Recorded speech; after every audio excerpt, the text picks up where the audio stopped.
સલમાનભાઈ, આ શું ચાલે છે? તમે પણ ચીનથી ડરી ગયા, આખું નામ જ બદલી નાખ્યું. નમસ્કાર દર્શક મિત્રો, ગુજરાત વંદનમાં આપ સૌનું સ્વાગત છે. બોલિવૂડ સુપરસ્ટાર સલમાનની આગામી ફિલ્મનું નામ બેટલ ઓફ ગલવાનથી બદલીને હવે નવું નામ માતૃભૂમિ મે વોર રેસ્ટ ઇન પીસ એવું રાખવામાં આવ્યું છે. આ ફિલ્મ 15 જૂન 2020માં તે વખતના ભારતના પરમ મિત્ર ચીનના દળોએ ભારતની ગલવાન ખીણમાં ઘૂસીને ભારતના સૈનિકો પર કપટયુક્ત રીતે હુમલો કરી આપણા 20 સૈનિકોને શહીદ કર્યા અને ભારતના જવાનોએ ચીનના 40 સૈનિકોને હણી નાખીને બદલો લઈને જે શૂરવીરતા અને બહાદુરી બતાવી તેના પરથી બેટલ ઓફ ગલવાનનું નામ આપી ફિલ્મ બનાવવામાં આવી છે. સલમાન ખાન આ ફિલ્મમાં કર્નલ બી સંતોષ બાબુની ભૂમિકા ભજવી રહ્યા છે, જેમણે દગાખોર ચીનના સૈનિકોનો બરાબરનો સામનો કરીને શહીદી વહોરી હતી. ડિસેમ્બર 2025માં બેટલ ઓફ ગલવાનનું ટીઝર રજૂ થયું ત્યારે તે જોઈને ચીનને ખોટું લાગ્યું અને ચીનના સરકારી અખબાર ગ્લોબલ ટાઈમ્સમાં તેનો વિરોધ કરાયો,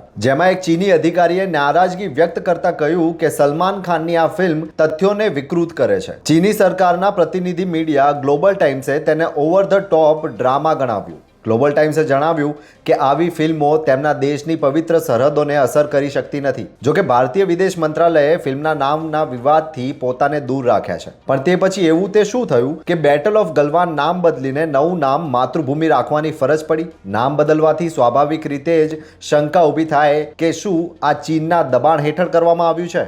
જોકે દિગ્દર્શક અપૂર્વ લાખિયા આ વાત સાથે અસંમત થઈને એમ કહે છે કે આ ફેરફાર અચાનક થયો નથી, પરંતુ ફિલ્મની શાંતિ અને માતૃભૂમિ પ્રત્યેના આદરની મુખ્ય ભાવનાને ધ્યાનમાં રાખીને કરવામાં આવ્યો છે. જોકે સોશિયલ મીડિયા અને રાજકીય વર્તુળોમાં પ્રશ્નો ઊભા થઈ રહ્યા છે કે શું આ ચીની સરકારના પરોક્ષ દબાણનું પરિણામ છે કે શું, અને તેના સમર્થનમાં ગ્લોબલ ટાઈમ્સનો અહેવાલ ટાંકવામાં આવે છે. લાખિયાએ ભલે ખુલાસો કર્યો હોય, પણ લોકો હજુ પણ આ વાત માનવા તૈયાર નથી કે ફિલ્મના નિર્માતાઓએ જાતે નામ બદલ્યું હશે. નવા નામ પ્રમાણે જો યુદ્ધોને કબરમાં જ નાખવાના હોય તો માત્ર ગલવાન ઘટના પરથી કેમ બનાવી? વિશ્વ યુદ્ધો, કારગિલ, ઓપરેશન સિંદૂર વગેરેને ફિલ્મમાં કેમ આવરી લેવામાં આવ્યા નથી? ઘણા માને છે કે આ ફેરફાર ચીનના દબાણનો સીધું પરિણામ હોઈ શકે, કેમ કે હાલમાં ભારતને ચીનની ગરજ અને જરૂર છે. તેથી ચીનને રાજી રાખવા ટાઇટલમાંથી ગલવાનની સાથે આખું નામ જ બદલીને નિર્માતાઓએ દર્શકોને કોઈ સારો સંદેશો તો આપ્યો નથી, એવી એક લાગણી જોવા મળી રહી છે. કપટી અને લુચ્ચા ચીને ગલવાનમાં ભારતના સૈનિકોને શહીદ બનાવી આપણા વડાપ્રધાન મોદીની પીઠમાં ખંજર ભોંક્યું હતું, કેમ કે તે પહેલા ચીને ભારતને ફરી વિશ્વાસમાં લઈને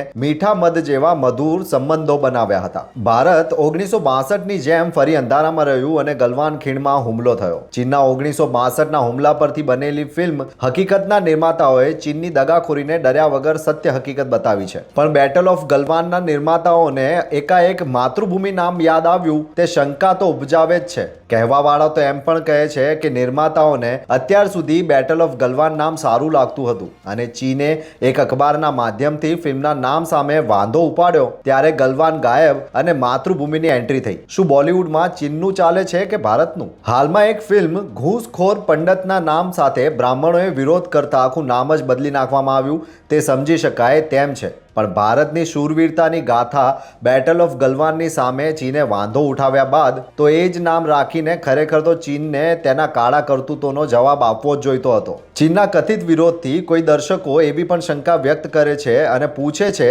કે સલમાનભાઈ, આ શું ચાલે છે? તમે પણ ચીનથી ડરી ગયા? જો તમને અમારો આ વિડીયો ગમ્યો હોય તો લાઈક, શેર અને સબસ્ક્રાઇબ કરશો. ધન્યવાદ.